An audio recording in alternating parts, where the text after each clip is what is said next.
తల్లిదండ్రులు చూపిస్తారు, ఎనలేని ప్రేమను ఇళ్ళను చేయాలని ఆశిస్తారు. అందనంత గొప్పవారిగా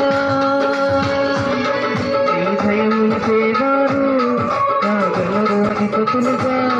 నీ దయ లేకపోతేలను బ్రతుకుట జరుగునా. నీ శిలువ నీడలోనే నన్నుగా జీవించావని, నా శేష జీవితాన్ని నీతోనే గడపాలని. నీ దయలు నేనున్నా ఇంతకాలం, నీ కృపలో కాచినాగు గతకాలం. నీ దయలే